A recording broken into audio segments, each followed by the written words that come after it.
Morning students, कैसे हैं आप सब। मैं संतोष पिलानिया, सहायक आचार्य Asian girls BEd college. Hindi शिक्षण के बारे में हम पढ़ रहे थे। हिंदी शिक्षण में हमने भाषा से शुरुआत की। भाषा क्या है, भाषा के बारे में हमने जाना, उसकी विशेषताओं के बारे में जाना। आज हम भाषा के बारे में ही आगे बात करने वाले हैं कि भाषा सीखने का जो मनोविज्ञान है वो क्या है। तो भाषा किससे सीखी जाती है, कैसे सीखी जाती है। जब बच्चा पैदा होता है तो वो किस तरह से भाषा सीखने का प्रयास है वो करता है, उसको भाषा सीखने का मनोविज्ञान कहा जाता है। जैसे ही बच्चा पैदा होता है वो अपनी पैदा होते ही जैसे रोने लग जाता है। तो वो क्यों रो रहा है, क्योंकि उसको आवश्यकता है। किसकी है? दूध की आवश्यकता है, माँ के दूध की उसको आवश्यकता है। वो भूखा है इसलिए वो रो रहा है। तो रोने की जो प्रतिक्रिया है वो भी एक संकेत है जिससे उसकी माँ है वो समझ जाती है। तो शिशु जन्म से ही अपनी आवश्यकताओं की पूर्ति में लग जाता है और इस कार्य में उसकी जो ज्ञानेंद्रियां होती है वो उसकी मदद करती है। और जो जैसे किसी बात को मनवानी है, समझानी है, तो बच्चा रोना शुरू कर देता है। और जैसे ही वो रोना शुरू कर देता है हम उससे पूछते हैं या जानते हैं कि इसको क्या समस्या हो सकती है और उसको तत्काल पूरा करने का प्रयास करते हैं। तो दुनिया को समझने में और अपनी समझ की अभिव्यक्ति करने में बच्चे का जो मनोविज्ञान है वो उसकी मदद करता है। यानी बच्चे की जो ज्ञानेंद्रियां हैं वो उसकी सहायता करती है और उनकी सहायता से वो अपना कार्य है वो पूर्ण करता है। तो अब जो इस प्रक्रिया में भाषा सीखने की जो मनोवैज्ञानिक प्रवृत्तियां हैं वो कौन सी हैं जो कार्य करती हैं, उनके बारे में हम बात करने वाले हैं। तो जैसे सबसे पहली जो प्रवृत्ति है उसकी बात करते हैं हम, जिज्ञासा। जैसे ही बच्चा बोलना सीखता है शुरू में तो उसको कुछ जानने की जिज्ञासा होती है, नए शब्द जानने की प्रबल इच्छा उसके मन में होती है कि वो नए शब्दों को जानना चाहता है, सीखना चाहता है। तो सबसे पहली जो प्रवृत्ति है वो क्या है? जिज्ञासा है। उसके बाद वो क्या करता है? अनुकरण करता है। जैसे मैंने बोला गाय है, दादा है, या जो भी शब्द हम बोलते हैं बच्चा उसका अनुकरण करता है। दूसरी प्रवृत्ति सीखने की जो होती है वो क्या होती है? अनुकरण होता है। तो सबसे अधिक ज्ञान जो ग्रहण करता है बालक वो किससे करता है? अनुकरण से करता है। और तीसरी जो प्रवृत्ति आती है वो है अभ्यास। अभ्यास जैसे जैसे बालक है वो बड़ा होता जाता है, हम उसको कई शब्द हैं उनका अभ्यास करवाते हैं, कुछ बोलने का अभ्यास करवाते हैं। यानी भाषाई कौशलों को विकसित करने में अभ्यास है वो बालक की मदद करता है। तो तीसरी जो प्रवृत्ति है वो अभ्यास आती है और अभ्यास और पुनरावृत्ति द्वारा ही छोटे बच्चे भाषाई कौशलों को विकसित कर पाते हैं। तो ये है भाषा सीखने का मनोविज्ञान कि बालक जो है वो भाषा कैसे सीखता है। क्योंकि वो जन्म से ही जैसे ही पैदा होता है, पैदा होने के तुरंत बाद रोना शुरू कर देता है।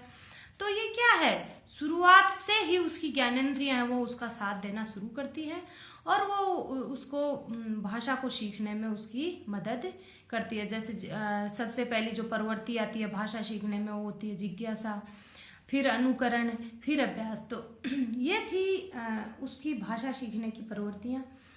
इसके बाद हम बात करते हैं भाषा सीखने की प्रक्रिया कि भाषा सीखने की प्रक्रिया क्या है, कैसे, कौन सी प्रक्रिया के द्वारा बालक है वो भाषा सीखेगा।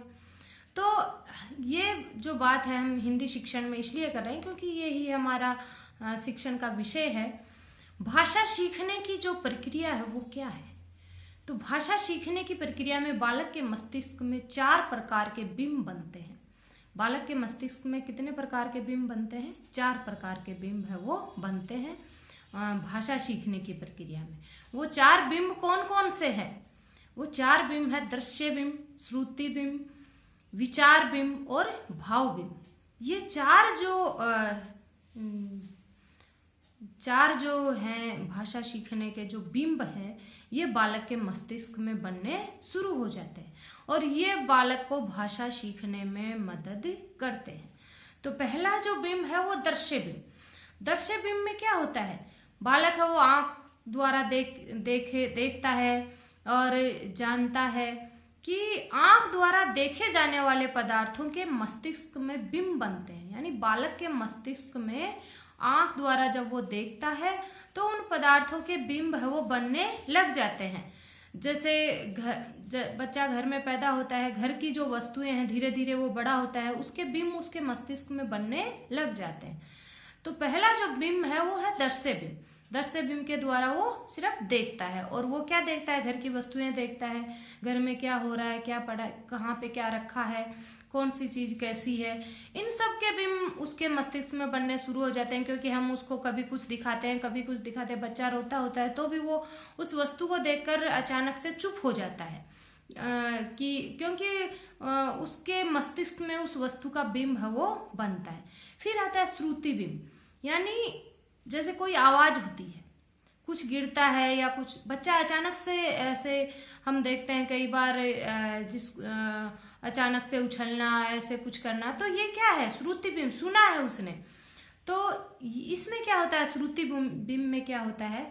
श्रुति बिंब में होता है किसी वस्तु, व्यक्ति, पशु पक्षी आदि को देखकर, यानी किसी व्यक्ति, वस्तु या पशु पक्षी आदि को देखकर, या जैसे घर के कोई सदस्य हैं उनका नाम बोलते हैं, किसी वस्तु का नाम बोलते हैं, किसी पशु पक्षी का नाम बोलते हैं। तो बार बार ऐसा होने से बालक के मस्तिष्क में उसका जो दृश्य है वो बनना शुरू हो जाता है। उसकी जैसे ही वो उसकी ध्वनि सुनेगा, जैसे आपने कोई वस्तु उसको दिखाई और उसका नाम उसको बताया, बार बार वस्तु को दिखा रहे हो और बार बार उसका नाम बोल रहे हो, तो धीरे धीरे वो उसको जानना शुरू कर देता है। यानी उस वस्तु को देखते ही उसके मन में एक बिंब बनना शुरू हो जाता है कि ये जो वस्तु है इसका ये नाम है। क्योंकि हम बार बार उसको वो वस्तु, जैसे कोई खिलौना दिखाएं, चाहे पशु पक्षी दिखाएं, चाहे कोई भी कुछ भी उसको दिखाते हैं और उसका नाम उसके साथ बोलते हैं, तो बार बार ऐसा करने से बच्चे के मस्तिष्क में उसका बिंब है वो बनना शुरू हो जाता है। उसे दृश्य बिंब कहते हैं। तो जो श्रुति बिंब कहते हैं, सॉरी। तो श्रुति बिंब में क्या होता है? किसी वस्तु, व्यक्ति, पशु पक्षी आदि को देखकर और घर के सदस्यों द्वारा उसका नाम बोला जाना, ऐसा बार बार होने से बालक के मस्तिष्क में दृश्य बिंब बनने के साथ साथ उसके नाम की ध्वनि भी अंकित हो जाती है। यानी बार बार हम उस वस्तु का नाम लेते हैं तो उस ध्वनि को सुनता है, और दृश्य बिंब और उसका नाम सुनने से बने श्रुति बिंब दोनों मिलकर बालक के मस्तिष्क में एक कॉन्सेप्ट तैयार करते हैं। जैसे हम एक जो जनरली भाषा या सामान्यतः हम जिसका नाम लेते हैं वो गाय, बच्चे को सबसे आसान हमें ये लगता है कि बच्चे को गाय बोलना सिखाते हैं। गाय बोलना है, दादा है, माँ है, ऐसे कई शब्द ऐसे होते हैं जिसका नाम लेते ही बच्चा उसको बोलने का प्रयास है वो करता है। तो श्रुति बिंब में क्या होता है? यही है कि बालक जो है वो दृश्य बिंब और उसका नाम सुनने से बने श्रुति बिंब दोनों से मिलकर बालक के मस्तिष्क में एक परते बन जाता है। जैसे गाय शब्द को सुनकर गाय का बिंब और उसकी कल्पना करना, जैसे हम बार बार उसको गाय दिखाते हैं, देखो गाय, बार बार उसका नाम लेते हैं और उसको दिखाते जाते हैं, तो दृश्य और श्रुति दोनों मिलकर उसके मस्तिष्क में एक बिंब तैयार करते हैं, जिससे वो उसको जानने का प्रयास करता है और उसको सीखने का प्रयास करता है और उसको सीखने में सफल हो जाता है। तो ये है दृश्य बिंब और श्रुति बिंब। तो ये दोनों साथ साथ काम करते हैं श्रुति बिंब में, कि हम क्या करते हैं? दिखाते भी हैं और उसका नाम भी बोलते हैं। तो वो देखने के साथ साथ उसके नाम को सुनता है और बार बार ऐसा करने से उसके मस्तिष्क में उसकी एक छवि बन जाती है। उसे क्या कहते हैं? दृश्य बिंब कहते हैं। तो बिंब से यही है कि किसी छाया, किसी चीज की छाया बन जाना, प्रतिरूप बन जाना, इमेज हमारे मन में आ जाना। अचानक से हमने उस नाम को सुना और सुनते ही हमारे मस्तिष्क में ऐसे उसकी आकृति बन जाना, वो ही बिंब होते हैं। और यही बिंब बालक के मस्तिष्क में बनना शुरू होते हैं। तो जैसे भाषा सीखने की प्रक्रिया शुरू होती है, तब से ही ये कार्य है वो शुरू हो जाता है। तीसरी जो बात आती है वो आती है विचार बिंब की।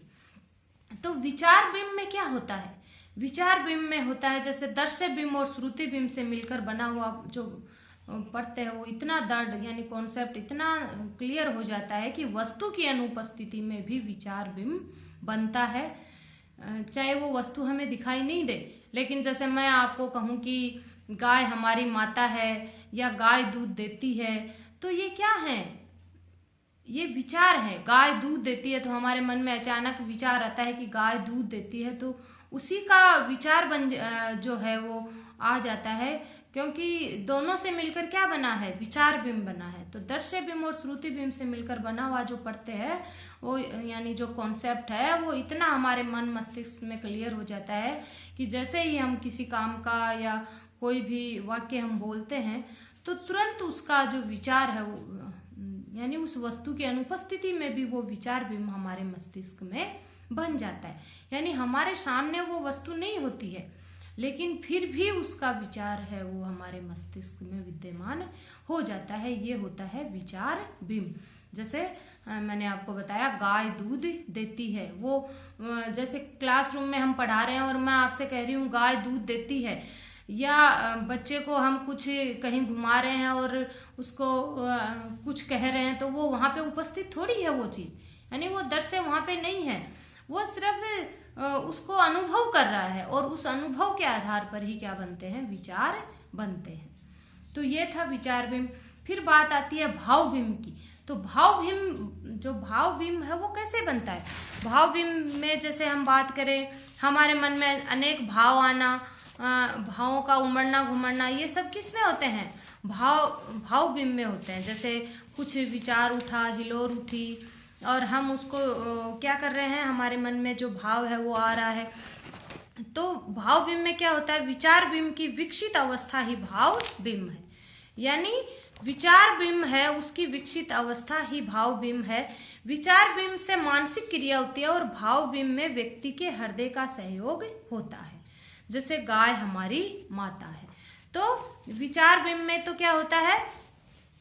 विचार बिंब में तो हमने कहा जैसे गाय दूध देती है, तो ये हमारे मन में विचार आ गया, क्योंकि हमने उसको सुना है, देखा नहीं है, फिर भी हमारे मन में विचार आया कि गाय दूध देती है और वो बिंब हमारे मन में है वो बन जाता है। तो ऐसे ही इन सब से फिर अगली बात हमने कौन सी की है? भाव बिंब की। तो विचार बिंब का जो विकसित अवस्था है वो क्या है? भाव बिंब है। विचार बिंब में मानसिक क्रिया होती है और भाव बिंब में व्यक्ति के हृदय का सहयोग होता है। विचार बिंब में तो क्या होती है? मानसिक प्रक्रिया होती है, और भाव बिंब में व्यक्ति के हृदय का जो है वो सहयोग होता है कि हमारा जो हृदय है वो किस तरह का अनुभव कर रहे हैं। जैसे मैं आपसे कहूँ गाय हमारी माता है या भगवान राम पूजनीय हैं, तो ये क्या है? भाव ही तो हैं, और इसमें किसने साथ दिया है? विचार बिंब की जो विकसित अवस्था है वो इसमें काम आई है कि हमारे मन में भाव उठते हैं। विचार जो भाव उठ रहे हैं वो इस तरह के उठ रहे हैं कि हम उसके अनुसार ही अपने आप को ढाल लेते हैं कि हम किस तरह से अपने आप को भावों के साथ लेके जा रहे हैं। जैसे हम कहते हैं ना भाव में बह जाना, तो भाव में बह जाना यही है कि हमारे मन में किसी के प्रति आस्था होना, अनास्था होना, ये भाव ही तो है।